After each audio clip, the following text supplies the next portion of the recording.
The stars were vast and silent as the alien fleet descended towards Earth.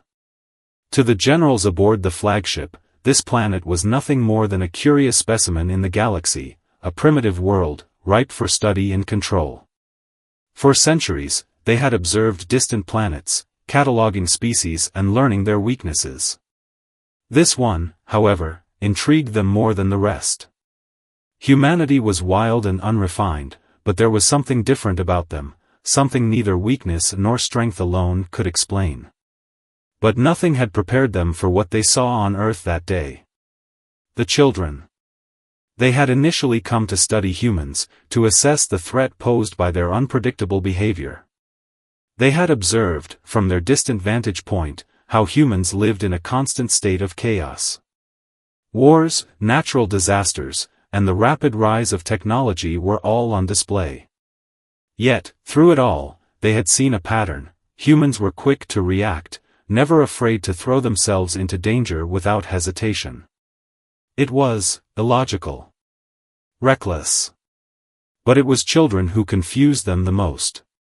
And it was here, in the heart of a bustling human city, that the generals would experience a shocking revelation that would shake the foundation of everything they believed about humanity.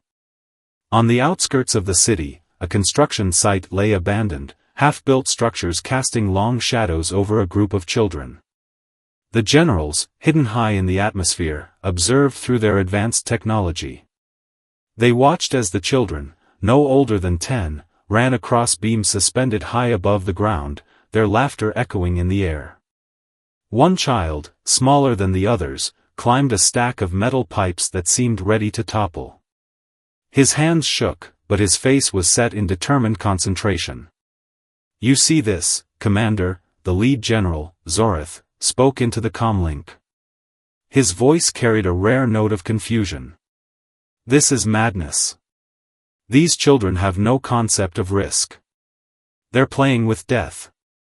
Beside him, the second general, Callias, watched intently, scanning the children's every move. "They appear fearless," he said. "But there must be some reason for their behavior. Are they aware of the danger they are in?" Zoratha's eyes narrowed, his brow furrowing as he observed the child perched precariously atop the stack. The smaller child, without hesitation, slid down one of the pipes, landing in a roll before standing up and laughing, completely unharmed. Callias turned to Zorath. "Perhaps this is what we should focus on, the fact that they fear nothing. It's beyond reason. A flaw in their species, perhaps." Zoratha's mind raced. He had heard of human resilience, but this was something else. The child wasn't just ignoring danger, he was embracing it. It was a behavior the generals could not understand. Every alien leader in the fleet had seen countless species across the universe, but none had ever exhibited such carefree recklessness. And that's when it happened. The child, who had been showing off his daredevil antics, suddenly slipped from a beam. For a moment, everything seemed to slow, his arms flailed as he plummeted towards the ground.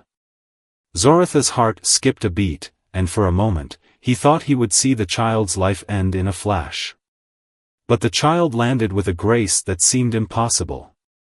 He rolled and sprang back to his feet without a scratch. "Did you see that?" Zoratha's voice shook slightly as he spoke. "He shouldn't be alive." But the child was laughing. The other children cheered. It was as if the danger hadn't even been real to them. There was no fear, no hesitation. There was only joy in the face of what should have been death. Callias paused, his mind racing. "They don't fear danger. They don't understand it as we do. It's almost as if they thrive on it." Zorath didn't know what to make of this. The generals had come to Earth with one goal in mind, to study its inhabitants, to understand them and, if necessary, take control. But now, they were facing something they had never expected. If these children, if humanity itself, could face danger without fear, then what else could they do? Callias's voice was firm, almost cold. "We should test them. If they are indeed fearless, then perhaps we should take control of that fearlessness. If we can control it, we control them. Zorith considered this for a moment. It was a reasonable approach, or so it seemed. But something nagged at him, a feeling that perhaps they were not dealing with a flaw to be corrected. What if humanity's greatest strength lay in this defiance, this willingness to face danger head-on? Let's observe further, Zorith said, his voice soft but commanding. I want to understand why they act this way. These children may hold the key to something far more significant than we initially thought. The child, now joined by others, continued their games, completely unaware of the alien eyes watching them. But Zorith and Callias had seen something far deeper than the reckless abandon they had first witnessed. The children weren't just fearless, they were living, breathing symbols of human resilience. They were playing with danger not because they were ignorant, but because they were alive in a way the generals had never seen before. And this was just the beginning. As the days passed, the generals aboard the flagship continued their observation of Earth's children. What had started as an attempt to understand human nature quickly spiraled into a deeper, more unsettling question: what drove this fearlessness? The more they watched, the more they realized that it wasn't just an isolated incident. This behavior wasn't limited to a single child, or even a group, it was universal among the human young. Zorith, the lead general, couldn't shake the thought. Every time he replayed the footage of the children playing dangerously, laughing as if there were no consequences, something inside him stirred. It was as though they were tapping into something primal, something the alien race had long lost. He turned to Callias, the strategist and his closest confidant. This is no ordinary behavior. It's as if these children are born to defy. They don't even recognize the danger around them. Callias had begun to agree.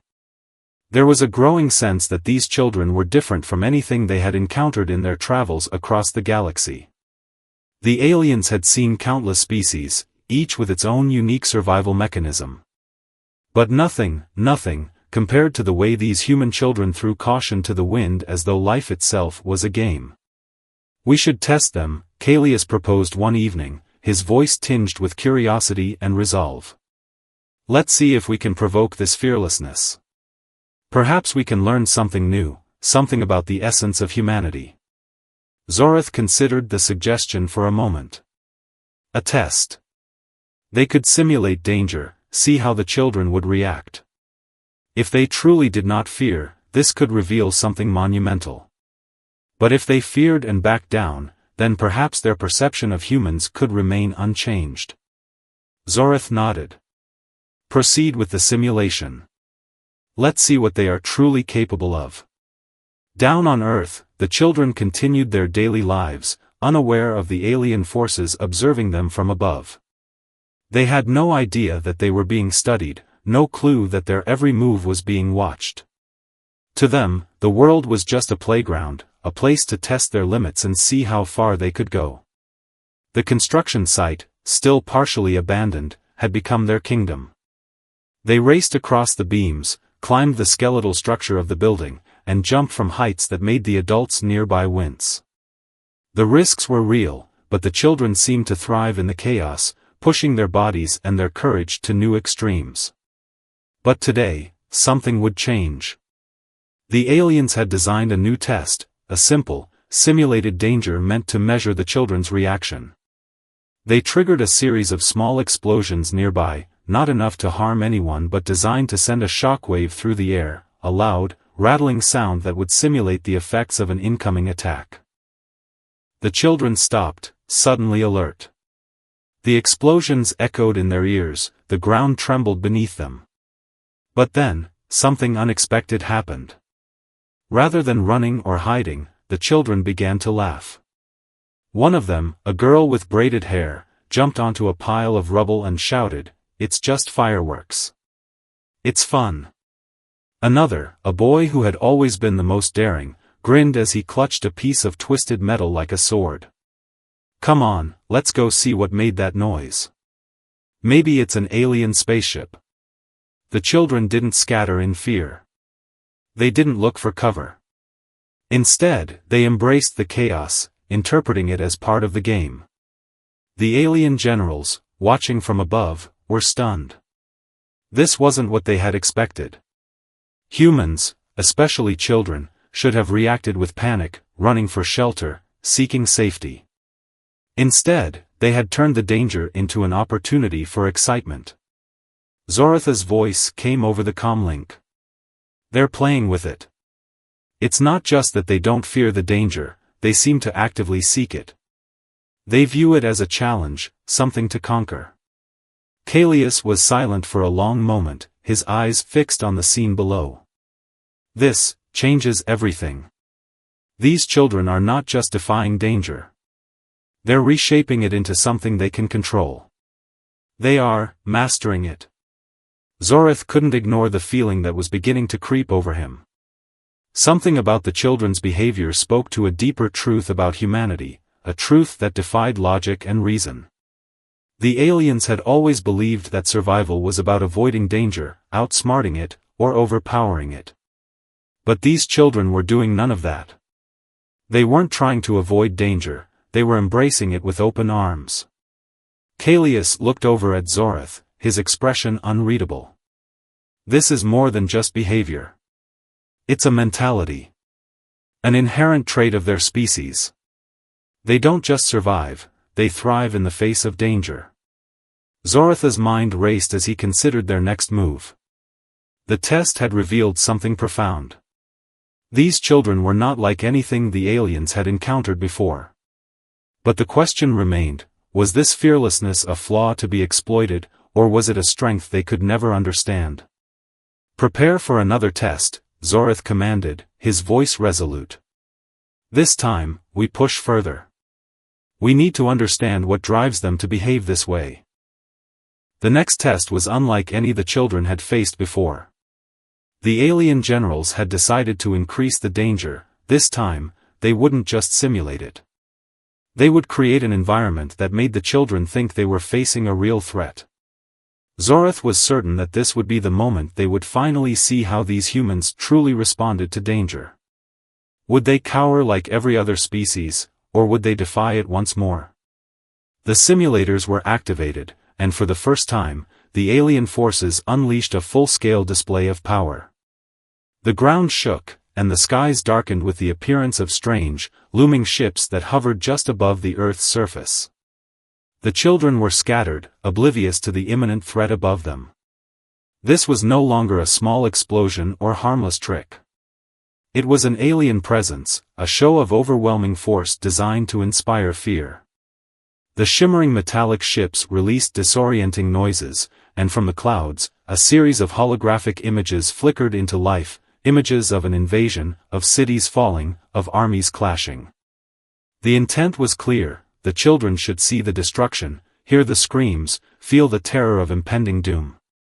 Zoratha's eyes locked onto the monitors, waiting for the expected chaos. But as the fearsome ships descended and the holograms flickered to life, the children looked up. They did not flee. They did not scream. Instead, they stared. At first, it seemed as if they were confused, uncertain of what they were seeing. And then, a loud, collective laugh echoed across the site. "Look! Alien ships," one of the boys shouted. "Cool. Let's see if we can catch them." A girl nearby tugged at his sleeve, her face lighting up with excitement. "Maybe they'll show us how to fly. Do you think we can be pilots?" The entire group of children ran toward the ships, not with fear in their eyes, but with wonder, excitement, and curiosity. They saw it as an opportunity to explore, to play, to make the unknown their playground. Zorath stood still, dumbfounded. This was not the reaction he had anticipated. The children did not see the alien presence as a threat. They saw it as an adventure. They're laughing?" Callias said in disbelief. His voice trembled with confusion, and for the first time, Zorath saw the doubt in his colleague's eyes. "Are they insane? This is an invasion force, a display of power. They should be terrified." I don't understand, Zorith muttered under his breath. Why are they so fearless? Kalius shook his head. This isn't normal. No species, no intelligent species, would behave this way. These children are not just unaware of danger. They don't recognize it. Meanwhile, the children had reached the edge of the area where the ships were hovering, trying to climb up the supports to get a better look. The sheer audacity of their behavior astounded even the adults who had been watching from a distance. A man, one of the workers from the site, approached the group. His voice was shaky as he asked, "What are you kids doing? You need to get away from here. It's dangerous." The girl who had been the first to speak turned to him, grinning widely. "But it's fun," she exclaimed. "We're gonna see the aliens, maybe they'll take us on a ride." The man froze, unsure whether he should laugh or shout. But before he could do anything, the children were already running toward the hovering ships, waving their arms at the machines as if they were greeting old friends. Zoritha's head was spinning. This wasn't a group of reckless children, this was a species with something utterly unique, a disregard for fear, an ability to embrace the unknown with wild curiosity and joy. It was a mentality unlike anything the aliens had encountered before. He activated the communicator, his voice tense. Is this what humanity is? Are these children the norm, or are they anomalies? There was a pause before a reply came from the farthest reaches of the flagship. This behavior is consistent across multiple locations. We've seen no sign of fear or distress. It's as if they are incapable of comprehending the danger. Impossible, Zorith murmured. This can't be. They should be terrified. Perhaps, Kalius interjected, they don't fear because they don't recognize danger the way we do. Zorith turned sharply, a thought striking him. What if this isn't just about fear? What if their courage isn't just the absence of fear, but the absence of a barrier to what's possible?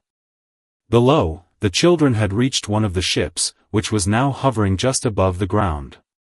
They stood in awe of the massive, shimmering surface, each child trying to figure out how to interact with it. Some attempted to touch the metal, others peered through the small windows in wonder. They were fearless not because they lacked the ability to fear, but because they had no concept of the limits that other species adhered to. One child, a young boy with messy hair, jumped onto the base of the ship, calling out to the others, "This is so awesome. I bet we could fly it if we get inside." The others cheered, rallying behind him as they clambered onto the ship's base. The adults, who had been watching from a distance, now stepped forward in desperation. "Get away from there. It's dangerous," one of them shouted, but the children's laughter only grew louder. Zorith watched this unfold on his screen, his fingers tight around the control console. His people had encountered species that feared danger, species that fought to survive. But these humans, these children were different. Their instincts weren't about survival, they were about discovery, about pushing past the unknown to find what lay beyond it. They embraced danger as something to challenge, to conquer, to learn from. As the children continued to investigate the alien ships, the generals exchanged glances. Zorith couldn't help but wonder, was this a flaw in the children's minds, or was it humanity's greatest strength? The answer to that question, Zorith knew, could change everything. The alien generals were silent, their eyes locked on the screens. There was a heavy weight in the air, a tension that had never been felt before.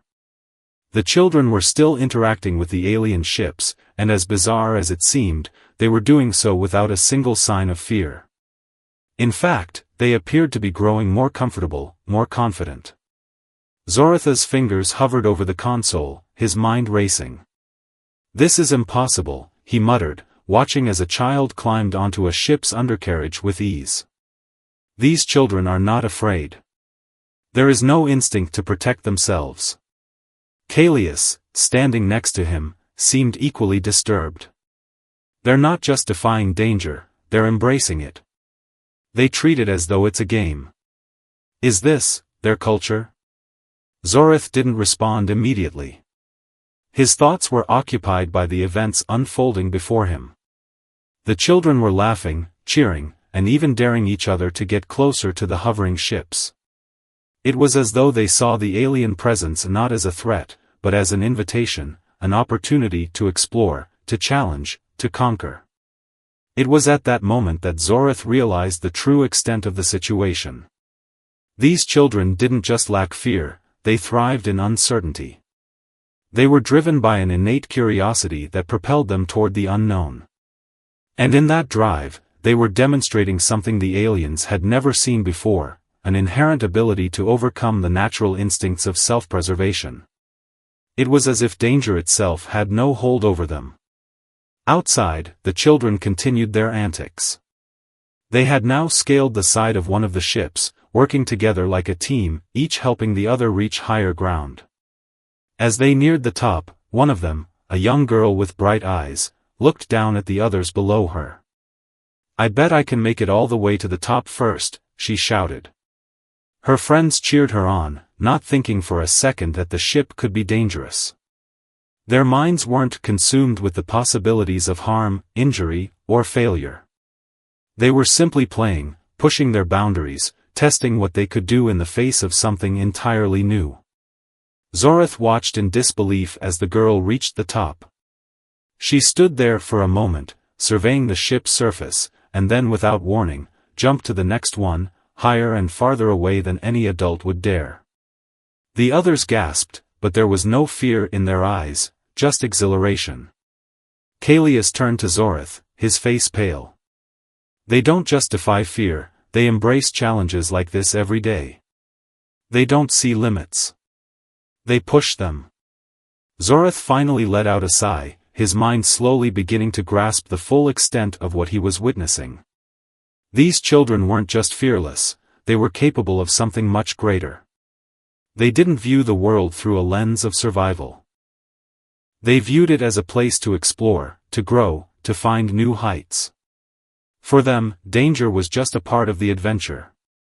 But there was more to it than just their lack of fear. Zorith could feel the pull of something deeper, something almost impossible to quantify. The children's resilience wasn't born from ignorance, it was born from a profound trust in their own abilities and the world around them. A trust that, when put to the test, allowed them to surpass the boundaries of what was thought possible. Just as Zorith began to piece together the truth, something unexpected happened. The ship the girl had jumped to suddenly began to move, slowly at first, then faster. It was lifting off the ground, sending the children scrambling for safety.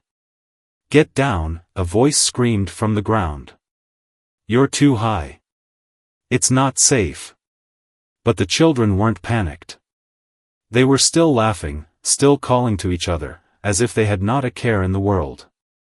They weren't afraid of the ship's movement, they were intrigued by it. They didn't see it as a threat, but as another exciting twist in their adventure.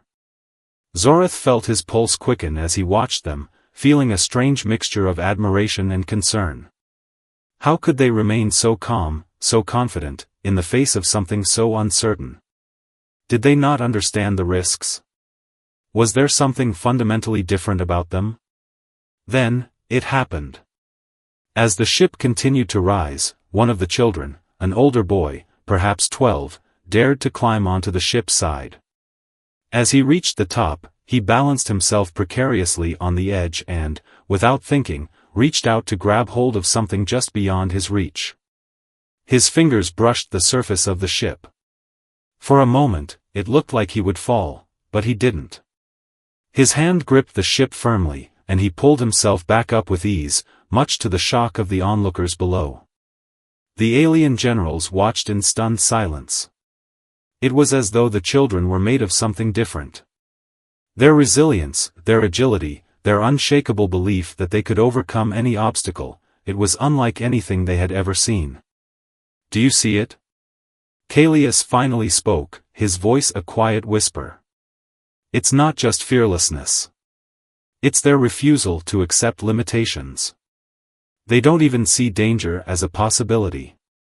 They see it only as an opportunity to learn, to grow. Zorith nodded slowly. This is something unique.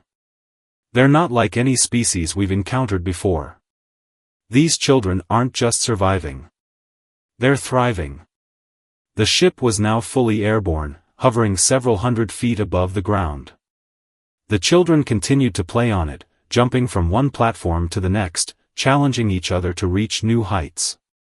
The laughter filled the air, creating an atmosphere of light-hearted joy that contrasted sharply with the gravity of the situation. Zoritha's thoughts were interrupted by a soft ping from his console. He turned and saw that the fleet was preparing to move forward, deploying more ships to observe the children's behavior from different angles. "Prepare to deploy the final test," Zorith said, his voice suddenly firm. "If they won't recognize fear, then we will test their resolve in a way they can't ignore." Kalius looked up sharply. "What do you mean?" Zoritha's lips curled into a cold smile. "Let's see how they react, and the stakes are higher." Zoritha's mind churned with thoughts as he watched the children continue their play. His plan was set in motion, the final test would soon begin. The general had seen enough to know that these children were unlike anything the aliens had ever encountered. Their resilience was extraordinary, their lack of fear, unnerving. But now, they would face something they could not so easily overcome, a test that would push their limits. "Are you sure about this?" Kalius asked, his voice full of hesitation. "They've already shown us more than enough." Zoritha's eyes hardened. "We cannot let them think they are invincible. They need to understand that danger is real.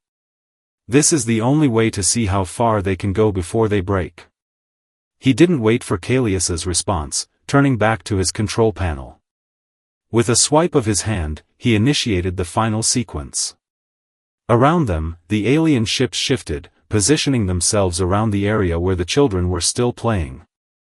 The air around the children shimmered for a moment, as if reality itself was distorting. They didn't notice. They didn't even flinch. The children continued to jump and laugh, oblivious to the growing storm of uncertainty around them. The girl who had first climbed the ship now waved from the top, smiling brightly, the wind in her hair. Her friends cheered her on, their voices high with excitement. "Look out below," the boy from earlier shouted, swinging from the side of the ship. "I'm coming down." As he let go and fell toward the ground, the air suddenly pulsed with energy. A deep, resonant hum vibrated through the atmosphere, followed by the sudden appearance of massive alien walls that surrounded the play area. The children paused, their laughter faltering as they looked around. But not for long. The walls shimmered as if bending space itself, creating an inescapable barrier. The ships above them shifted, positioning themselves in a circular formation, cutting off all routes of escape. Zorith watched intently from his observation point, his eyes narrowed as the children, startled for the first time, hesitated. "Now," he murmured, more to himself than to anyone else. "Let's see how they react to this." The children, now aware of the danger, stopped their play. Their eyes darted around, taking in the alien walls and the ships that loomed overhead. For the first time, there was a flicker of uncertainty in their movements. "What's going on?" one of the younger girls asked, her voice trembling slightly. "Why are the ships?" "It's okay," the boy from earlier reassured her, though his voice lacked the usual confidence. "We'll figure this out." Zorith couldn't help but observe them, fascinated by how they instinctively began to huddle together, their focus sharpening. Despite the sudden shift, they were still far from panic. They hadn't broken down. Instead, their instincts as a team seemed to emerge. They whispered among themselves, forming a plan, their youthful minds working quickly. They looked up at the ships above them, then back to the walls. There was a moment of silence as they all gathered their courage. Then, the boy who had earlier leaped from the ship stepped forward, his eyes locking with the alien ships above. "Okay, everyone, we've done crazy stuff before," he said with an air of quiet authority. "This is no different. We just need to think it through. We're going to get out of this. Together. The other children nodded, a mix of determination and trust in their eyes. They had faced danger before, this was no different. But Zorith noticed something. They were not just facing the walls and the ships with courage, they were also adapting. They were assessing the situation not as a threat but as a puzzle to solve. The girl who had first climbed the ship turned to the others. We need to move fast. If we act now, we can get to the wall where the energy is weaker. Maybe there's a way through. She was right. The children didn't wait for permission. They began to move with an urgency Zorith had not expected. They were not running in fear, they were running with purpose.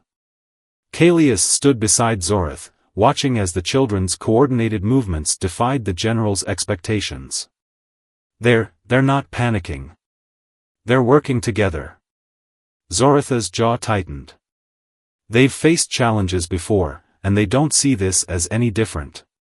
They won't stop until they've found a way.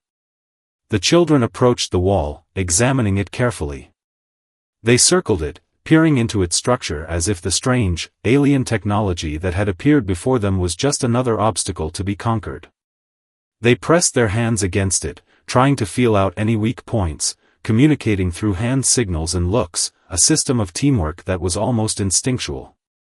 Then, something unexpected happened. The boy, who had been leading the group, placed his hand against one of the shimmering walls, and it rippled in response. It was a crack, just a tiny fracture in the smooth surface, but it was enough. "Here," he shouted, his voice ringing out. "I think I found something." The children gathered around, their movements synchronized as they pushed against the wall. Slowly, inch by inch, the crack began to widen. Zoritha's heart skipped a beat. These children were not just playing, they were actively working their way out of the trap. The alien walls began to shake, and Zoritha's control panel beeped urgently, signaling a malfunction. But the children weren't stopping. The girl with bright eyes turned back to look at the ships overhead. "We're almost through. Stay strong, everyone. We can do this." Zorith stood frozen in place. What was happening here? These children, mere humans, were defying everything the alien forces had understood about strength and survival. They were not cowering before the unknown, they were confronting it head-on, as if it were just another challenge to overcome. For the first time, Zorith felt a sense of unease. The wall cracked open fully, and the children burst through, running into the open space on the other side. The ships above them moved in to pursue, but it was too late. The children were already free, already celebrating. Zorith, still processing the events unfolding before him, found himself at a loss for words. These children had faced a direct test, one that involved an overwhelming show of power and intimidation. And yet, they had passed it, not through brute force, but with intelligence, cooperation, and determination. The children's victory over the alien trap was nothing short of astonishing. As they celebrated their success, Zorith found himself gripped by an unfamiliar emotion, a mixture of awe and confusion. The young humans were not just fearless, nor were they merely clever, there was something deeper within them, something beyond comprehension. It wasn't the strength of their bodies, nor the sharpness of their minds, it was their spirit. They did not simply react to fear, to danger, to overwhelming odds, they embraced them, finding ways to turn the very threat into an opportunity. But Zorith could not dwell on this strange realization for long. He turned his attention to his control panel, his fingers dancing over the keys, bringing up a new set of data. The reports were both fascinating and alarming. He stared at the numbers, the symbols flashing in front of him. There was no denying it now, the children were not merely human. They were somehow more. There were traces of a power within them, something beyond what the alien races had ever encountered in their studies of humans. It wasn't just their minds, it was something intrinsic, something biological. Zorith, Kalius's voice was sharp, breaking his train of thought. "We need to intervene. These children are becoming too dangerous. Zorath glanced up at Callias, meeting his gaze. You don't understand, Callias. They are not just survivors. These children are something else.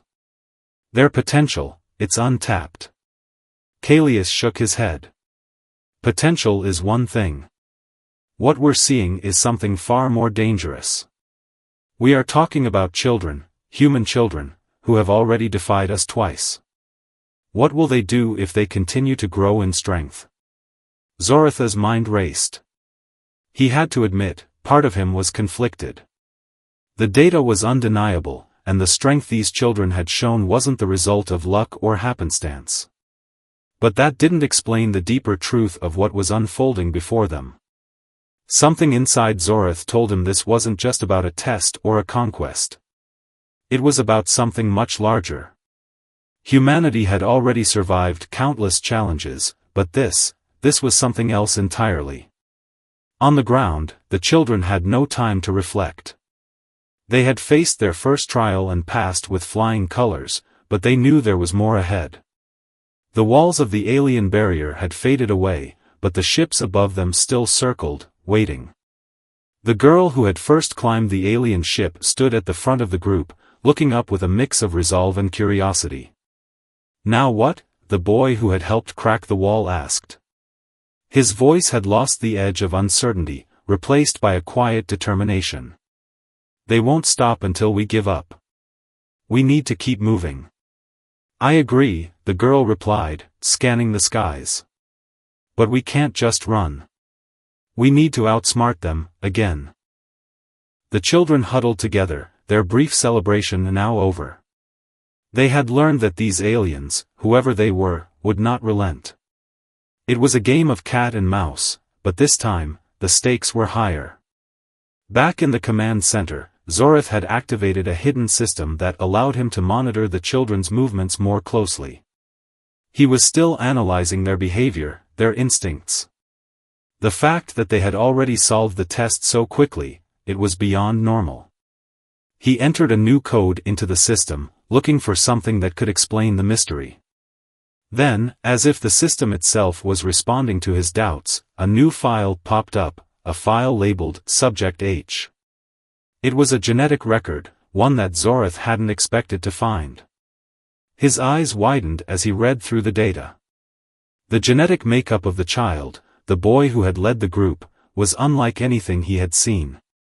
There were anomalies, rare mutations that shouldn't exist in the human genome.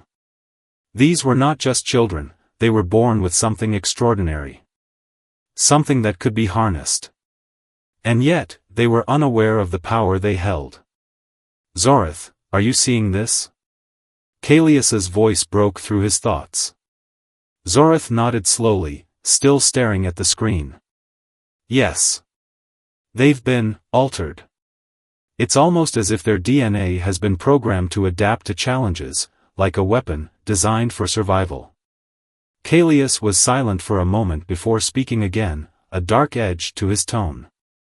Are you suggesting these children were engineered? Zoratha's thoughts raced as the full implications of what he had discovered began to settle in. I don't know. But it seems that way.